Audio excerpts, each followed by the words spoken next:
थोरै मात्रै लियो hello hello hello hello गर्नै पर्दैन आज हाम्रो भण्डारीजीले चाहिँ गर्ने स्ट्राइप्स हैन यसो ड्राइभ गर्नुभएको छ अफरोड भेहिकललाई फेरि पिच बाटोमा होइन हैन अफरोडमा मैले अनि चलाएँ फेरि रोक्नु भएको छ फेरि गाल्टा उल्टीमा उहाँले मान्छेहरुले स्पिड हाल अब यस्तो यहाँ चाहिँ बल्ल तान्ने नि त धुलोमा कतिको जान्छ स्पिड गरेर त्यसलाई त्यहीँ रोके सो द्याट यता नआओस् स्पिड त्यही हेर होइन हिल छ त होइन होइन उसको फिल के खाल्टोहरू मिल्छ त फाल्टु फिल छैन त खासै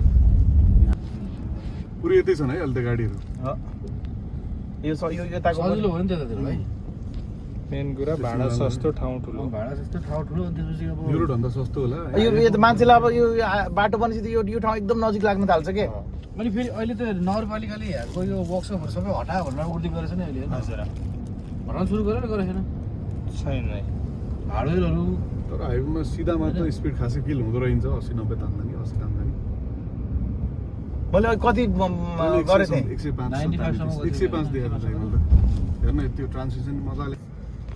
अडी देखिरहेको यो गाडी अस्तिको कन्डिसनमा मसँग यो गाडी भएको भए विजय दाई म डोल्पा गइदिन्थेँ के कहाँ पुगिरहेको छु त त्यतिर म जाजरकोट लिएर गएर आएँ नि त शिव मैले देखेँ पुरै अफरोड हो कि त्यो नि त्यो मेरो गाडी सोलो हो दाइ त्यो? हजुर सोलो हो होइन म र एकजना दाई भएर गएको हो ऊ चाहिँ बस्ने दर्शक हो कि फेरि उसले चलायो होइन अह पढेस् किन्छस् त्यो चाहिँ गर चाहिँ रहेछ गाडी राम्रो छ यार बब्बाल कता डाक्दैन त ट्याक्सीहरू अहिले यता जहाँबाट जाने हाल्न मिल्दो रहेछ कि यहाँ मैले त